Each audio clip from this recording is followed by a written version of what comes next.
Cidade Universitária. As principais ações e acontecimentos da Universidade Federal do Maranhão. Cidade Universitária. Cidade Universitária.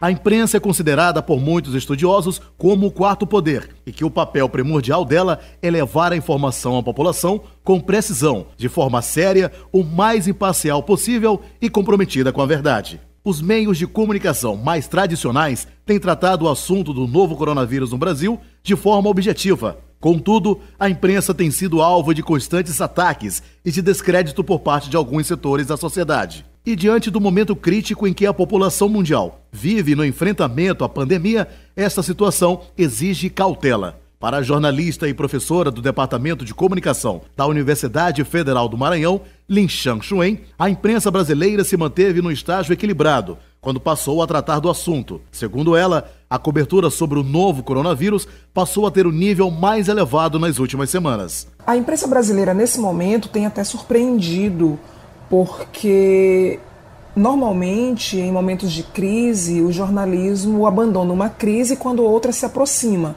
O jornalismo ele vive muito de factual, e esse é um factual que já dura praticamente desde dezembro, e a cobertura da imprensa ela se manteve nos primeiros meses, nas primeiras semanas, num patamar muito equilibrado, e nas últimas 3 semanas o nível de cobertura aumentou muito. E aumentou muito por quê? Porque a partir do momento em que as comunidades locais em que o jornalismo atua, eles são atingidos, obviamente o jornalismo passa a se interessar muito mais por aquele assunto. Então, a partir do momento em que o primeiro caso de coronavírus foi registrado no país, o interesse aumentou, porque aí passa de ser uma notícia da editoria de internacional para ser uma notícia da editoria nacional. E mais do que isso, quando começa a haver transmissão comunitária, passa a ser uma pauta de interesse local.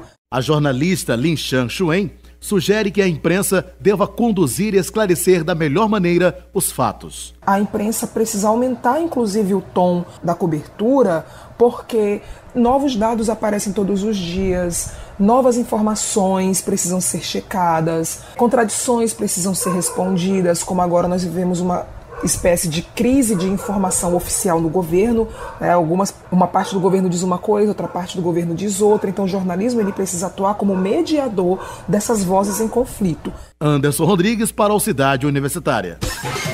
Você ouviu Cidade Universitária. Cidade Universitária. Uma produção da Assessoria de Comunicação da Universidade Federal do Maranhão.